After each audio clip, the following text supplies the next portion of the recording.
천국은 밭에 감추인 보화와 같다. 그런 주제로 말씀을 전하겠습니다. 밭에 감추어진 보화와 같다. 그러니까 여기 천국은 감추어졌다. 잘 안 보이는 거죠. 감추어졌으니까. 그게 또 중요하고, 하나는 그런데 감추어졌는데 뭐예요? 보화라는 겁니다. 보화와 같다. 예수님 말씀하셨습니다. 마태복음 13장에는 천국에 대한 7개의 비유가 나옵니다. 천국에 대해서 말씀하시면서 7개 비유로 예수님 말씀을 하셨는데, 각 비유마다 우리가 깊이 묵상해 보면은 천국에 대한 특성이 잘 설명되어 있어요. 특별히 오늘 본문에서는 천국은 밭에 감추인 보화와 같다, 그렇게 말씀하셨습니다. 예수님이 천국에 대한 비유를 통해서 천국이 이 땅에 존재하는 방식, 여기에 대해서 말씀을 해주시고 있고, 이 천국을 발견한 사람들의 기쁨과 또 가치관의 변화와 전적인 헌신에 대해서 가르치고 있습니다. 그래서 오늘 이 말씀을 묵상하면서 이러한 은혜와 깨달음이 가득한 아침 되기를 주의 이름으로 축복합니다.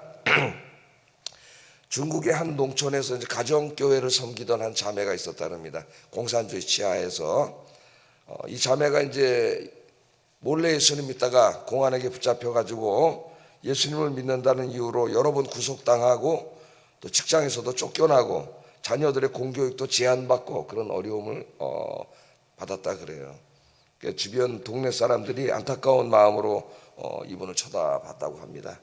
이 분이 이렇게 얘기를 했다 그래요. 나는 보화를 발견했습니다. 보화를. 아무리 고통받아도 이 보화를 다시 묻어둘 수는 없습니다. 예수님은 내 생명보다 귀하십니다. 나는 행복합니다. 그렇게 얘기했다는 거예요. 여러분, 우리들은 보화를 발견한 사람입니다.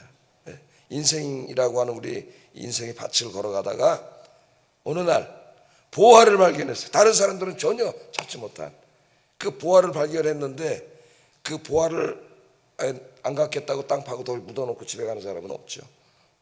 우리는 보화를 발견한 사람들입니다. 보화를 발견한 사람은 더 이상 그 밭에 있는 무나 배추나 이런 것에 관심 갖지 않아요. 보화에 관심을 갖지. 보화에.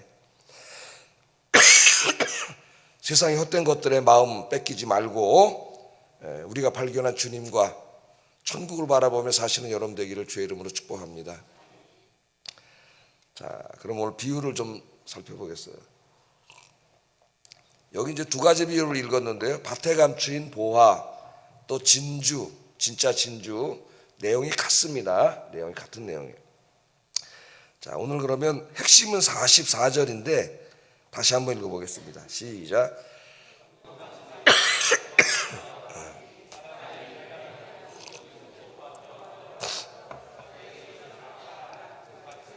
예, 아멘. 자, 이 비유는 간단하게 한 절로 되어 있는데 그 재구성을 한번 해보세요. 재구성. 여러분이 조금 상상력을 발휘해서 재구성을. 어떤 사람이 이제 부자 큰 밭을 가지고 있는 사람, 그 밭에서 소작을 하고 있었다고 한번 생각을 해보세요. 어느 날 일을 하고 이제 집에 돌아가다가 우연히 거기 그냥 뭐 수십 년을 왔다 갔다 했겠죠. 왔다 갔다 하면서 다니는 길입니다. 아무것도 없었어요. 매일 다닐 때 그냥 돌짝밭입니다. 별로 쓸모도 없는, 집에 가는 길 중에 있는 돌멩이들만 있고 뭐 농사도 못 짓고 그런 데를 지나간 거죠. 그냥 계속. 근데 어느 날 거기를 지나가다가 딱 뭐가 보였어요. 이때까지 발견하지 못했던 금은 보화가 담긴 엄청난 이 보화를 발견한 거예요. 이 사람이. 근데 이게 밭이 쓸모없는 밭이지만 자기 소유가 아니기 때문에 그 보화를 안 보이게 이렇게 묻어놓고 비유를 하자면 그러는 겁니다. 이제 집에 돌아와서 마음이 너무 기쁘겠죠. 그래서 그 다음날 이제 주인을 찾아가 가지고 저 밭을 나에게 파시오. 그래서 주인이 이 사람 봐라, 이거 아무 쓰잘데기 없는 밭이 돌멩이만 있는 거죠. 왜 살라 그러지? 이렇게 사시오. 그랬다는 거예요. 제가 이게 조금 만든 거예요. 이 얘기를 좀 상상한 거예요. 제가 재구성해 보는 거예요. 그래서 이제 집에 돌아와가지고 어떻게 했다. 오늘 말씀에는 뭐라 그래요? 이 밭을 살려고 자기의 소유를 다 팔았어요. 집도 팔고 뭐 하여튼 가진 거 뭐 소도 있으면 소도 팔고 하여튼 다 팔아서 이 밭을 사는 거죠. 동네 사람들이 깜짝 놀라가지고 이 사람 미쳤나? 이보시오, 이거 지금 아무 쓸데가 없는 돌짝밭을 살려고 왜 이걸 다 팔어? 아니, 집하고 소하고 이거 지금 가진 살림하고 이거 얼마나 귀한데, 평생 일궈온 걸 다 팔아가지고 이걸 삽니까? 당신 미친 거 아니요? 그랬다 한번 생각을 해보세요. 누가 어리석은 자일까요, 여러분? 누가 어리석은 자예요? 이 사람은 보화를 발견했잖아요. 보화를.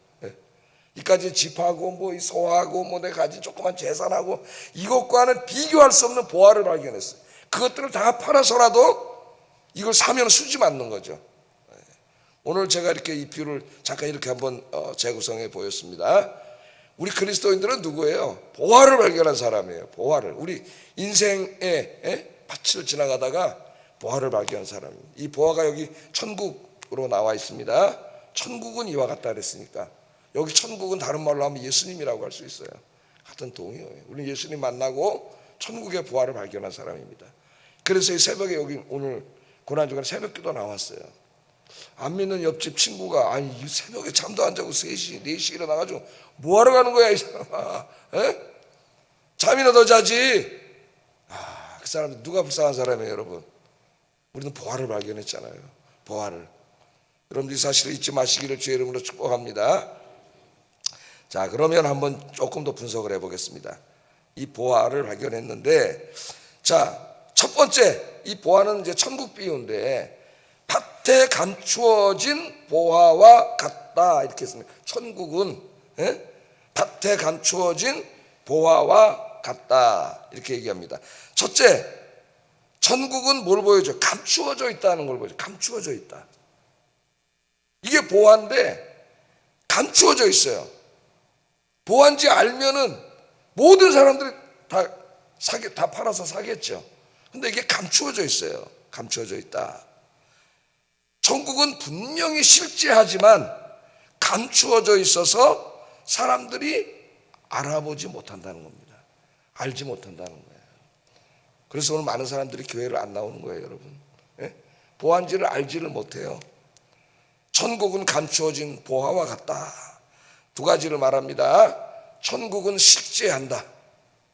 우리의 삶 속에 실제한다. 그러나 감추어져 있어서 아무나 볼 수 있는 게 아니라는 거예요.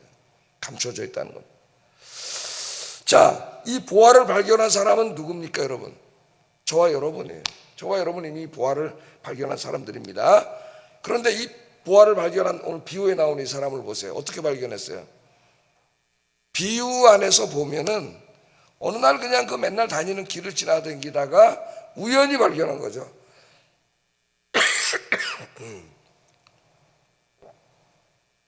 막 뭐 보화가 어디냐 그러고 막 곡괭이 가져가서 파고 막 찾으러 다니고 금 찾으러 다니는 사람처럼 그렇게 한 게 아니에요.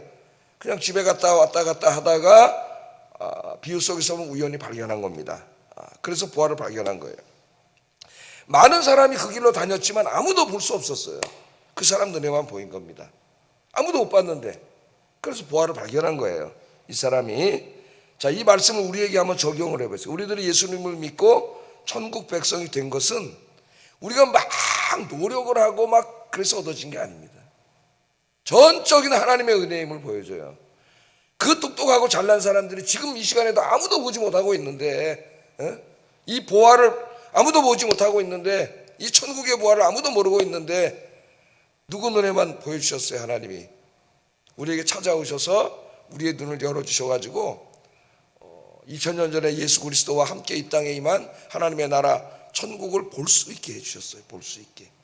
그래서 우리가 예수 믿고 천국 백성이 된 것은 이거는 우리의 노력이나 공로나 무엇으로 된 것이 아니라 이거는 하나님께서 우리 인생에 찾아오신 전적인 하나님의 은혜라는 걸 보여줍니다.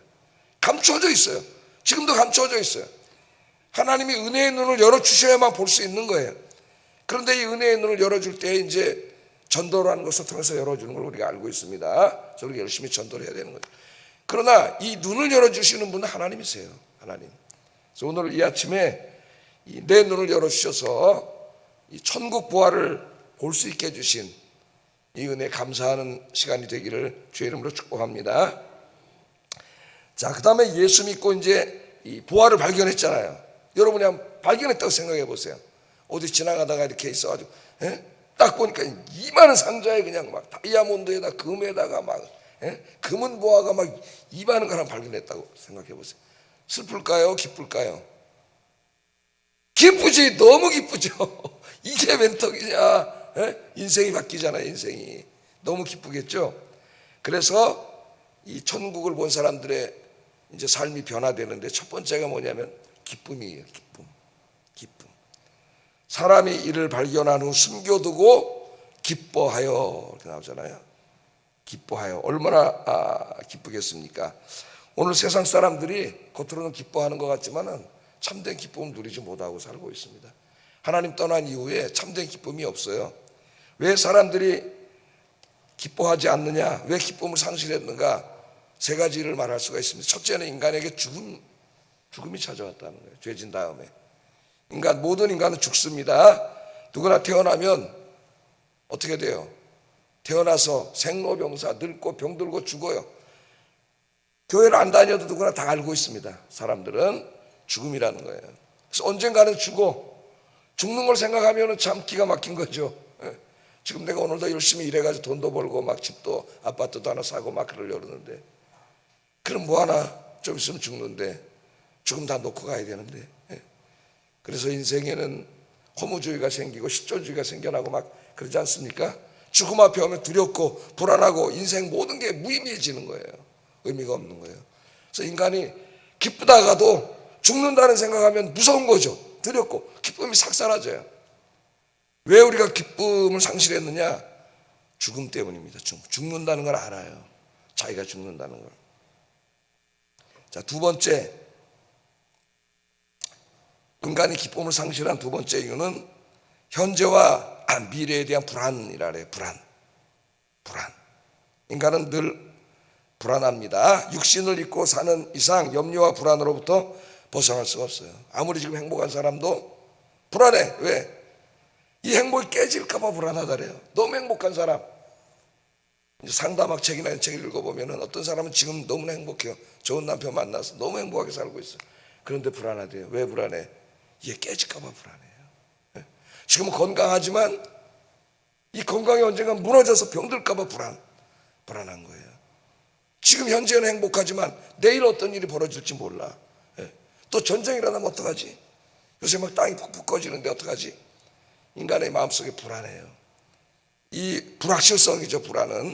불안하기 때문에 기쁨을 상실한 거예요. 인간이.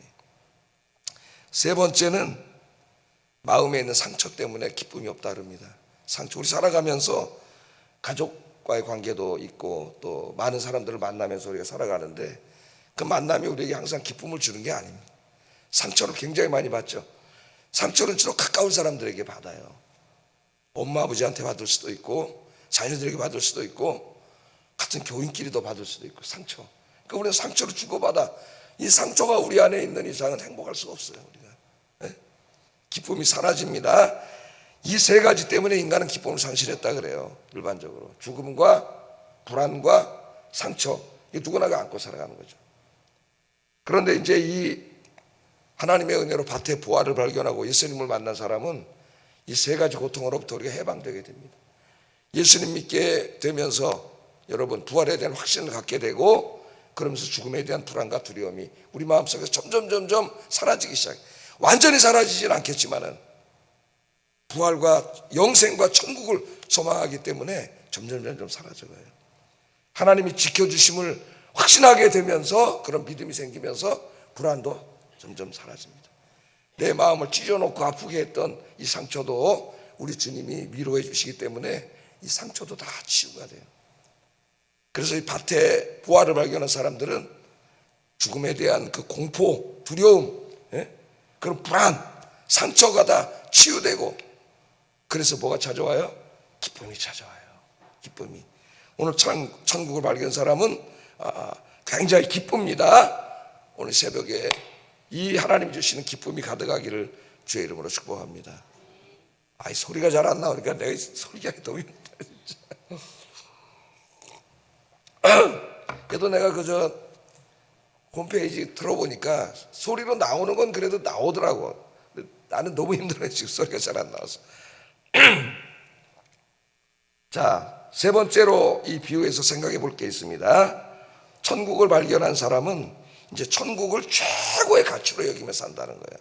최고의 가치관의 변화가 일어난다는 겁니다. 그게 어디 나타나요? 돌아가서 자기의 소유를 다 팔아 그 밭을 사느니라. 이제까지는 살아오면서 뭐가 제일 소중했습니까? 자기 집. 그 안에 있는 뭐 얼마 많지 않다 그래도 자기 재산, 냉장고, 텔레비전, 뭐 또 뭐 있어요? 세탁기, 집에다 좀 놓은 뭐 보석, 그런 게 제일 소중했죠. 이제까지 자기가 얻은 뭐 지식이라든가 명예라든가 여기에 최고의 가치를 두고 살아왔어요, 이 사람도. 그런데 어느 날 뭘 발견했어요? 보화를 발견했어요. 보화를 발견했더니 자기가 이제 가지고 있는 이거 아무것도 아닌 거야, 이게. 예? 보화를 발견했잖아요, 보화를.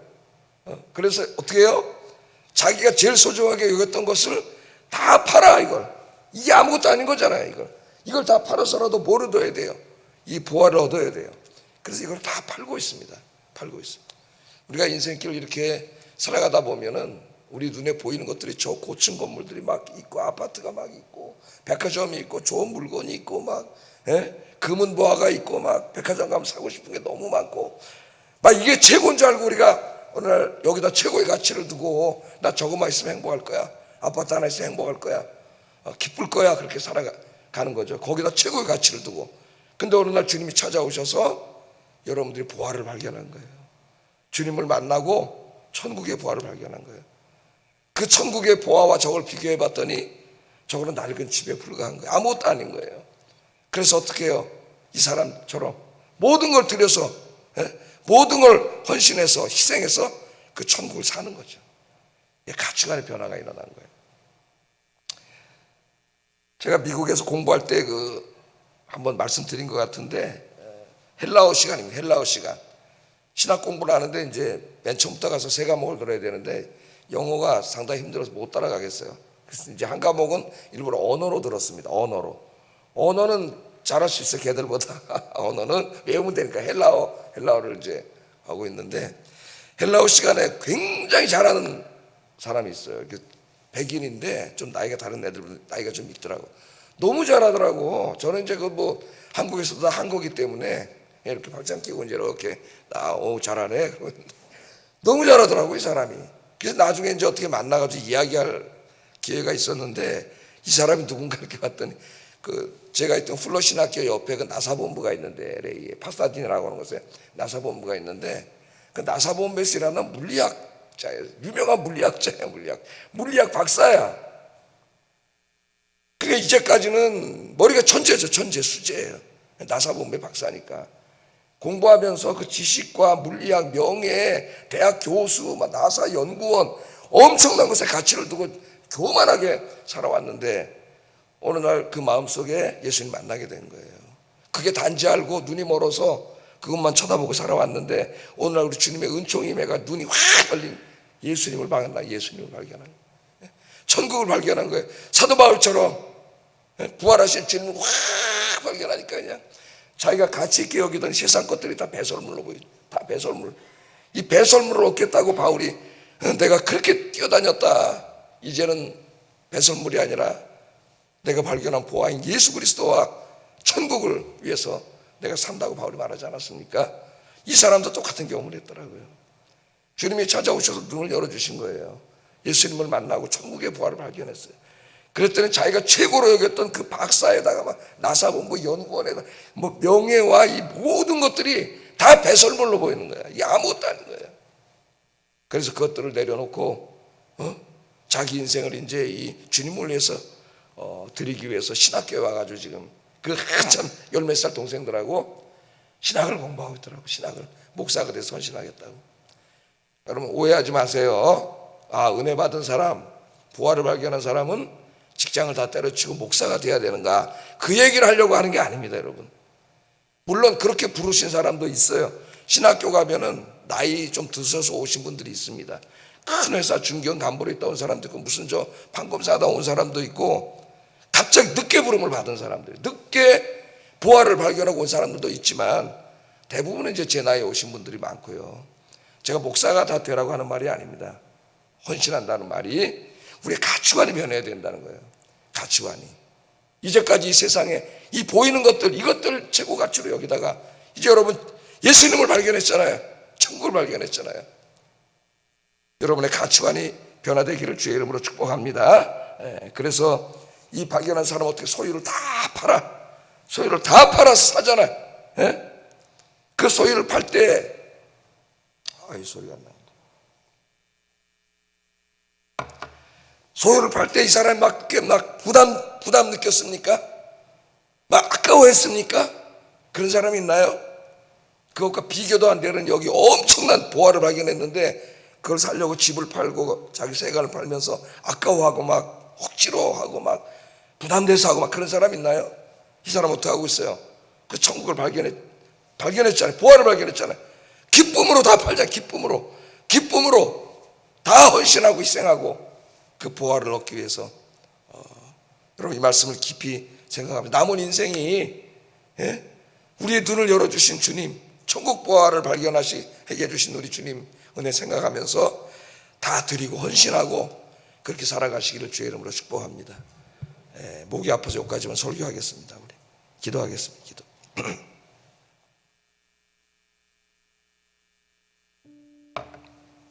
저 앞에 보면은 세 가지 기도 제목이 있습니다.